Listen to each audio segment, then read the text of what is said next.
मी आत्ताच्या छत्रपती संभाजीनगर आणि पूर्वीच्या औरंगाबादच्या N1 एरियामध्ये आले होते.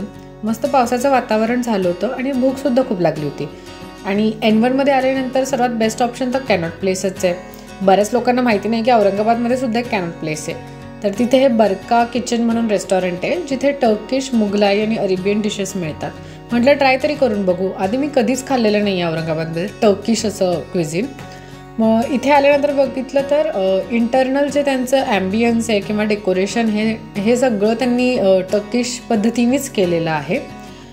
लहान मुलांसाठी अशी बसायला चेअर आणि फ्लोरिंगसुद्धा तसंच त्यांच्या डेकोरेशन टाईपमध्येच होतं.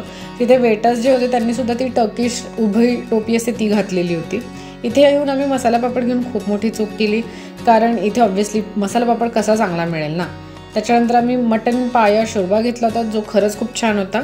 त्याच्यानंतर चिकन फटायर घेतलं होतं, जे एक बंद ॲक्च्युली पेस्ट्री असते, ज्याच्या आत चिकनची फिलिंग असते.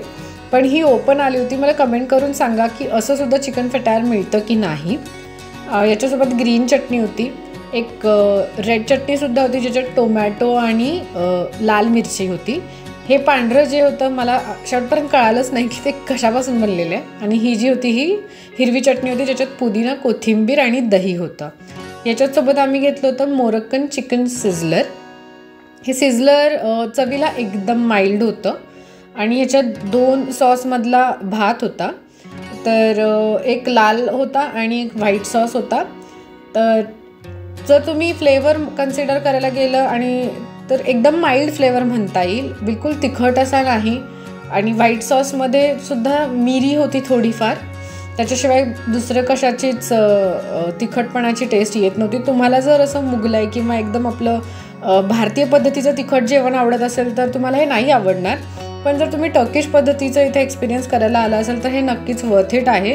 चिकनचे पीसेस पण खूप जास्त होते भातामध्ये आणि पोर्शन साईजही खूप जास्त वाटला आम्हाला. दोघांसाठी तर हे जेवण खूपच जास्त होतं. तर मी म्हणेन की इथे येऊन तुम्ही एकदा नक्की ट्राय करू शकता जर तुम्हाला टर्किश खाण्याचा एक्सपिरियन्स घ्यायचा असेल, तेही औरंगाबादमध्ये. मला कमेंट करून सांगा तुमचे अनुभव इथले.